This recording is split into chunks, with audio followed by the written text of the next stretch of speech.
All right, have you ever wondered what it's like to drive an almost 100-year-old car, or at least ride in it? So here's your chance. This is a 1930 Ford Model A Deluxe Coupe.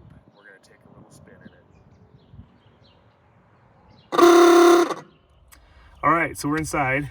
We're gonna tell you about what Model A owners call the secret handshake, and that is all the things you need to do to be able to actually start a Model A. It's already been running, so it's a little warm. So some of the things I shouldn't have to do quite to the same extent, but we'll still try to do it a little bit. All right, so the car is in neutral. The emergency brake is on. So what I'm gonna do is start it up, take the emergency brake off, and then we'll take off. So turn the ignition on. The gas valve, which is underneath here, is already on. It's a gravity-fed gas tank. So the spark adjuster is this left lever right here, and the throttle is this right lever. Spark adjuster actually times the engine. We're going to start with it fully up, and the throttle we're actually going to start, I usually do it all the way down, but not right now since it's actually a little bit warm. So I'm going to push in the clutch with my left foot, and I'm going to move my right foot up to, there's a little starter button. It's black, you can't see it, it's underneath my right foot. I'm actually going to get that ready to go. I'm going to pull on the choke, and I'm going to start it up.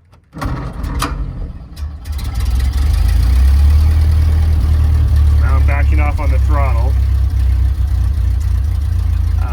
and that's really the nuts and bolts of it. Now when we start driving it, there's a few other things we're going to be doing. So one of the things that you need to note is this is called the gab. It actually spins. This is the choke as well, but the twisting knob is actually the gab. So it controls the air fuel mixture. I've got it set to about a quarter turn to the right. That's about where I'm going to leave it. So I'm going to move the spark adjuster down a little bit because the way the carburetor is adjusted on this car will run it with it pretty much all the way down the whole time we're driving it. Usually you'd shift that knob down one notch for every 5 miles per hour the car was going. This is old enough that there's no notches left there, so it just is smooth. But we're gonna move down about probably 2/3. I'm gonna move the throttle up a little bit. Take the emergency brake off, shift it into first, and we're going to leave. Here we go. So one of the things with this is it's a 3-speed, and it actually has a 90-pound flywheel, and if you don't let that go down enough, it's actually going to grind the gears. You actually shift this to second and third probably a lot sooner than people who drive modern day manual cars would think about doing it, and that's to keep it from grinding the gears. So here we go.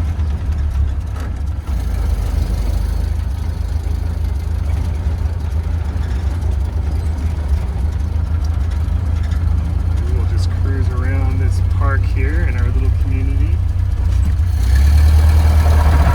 so you get a feel for it.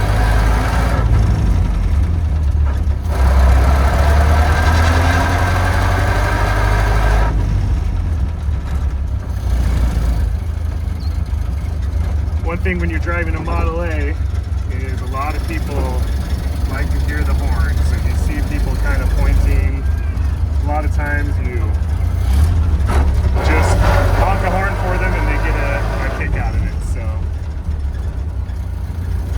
now, one of the things with Model A is there is no power steering. So this steering wheel is just under your own power. The brakes are also mechanical, so they're just pushing rods that actually push the brake shoes onto the drums. And so it's just all manual, all 40 horsepower of it.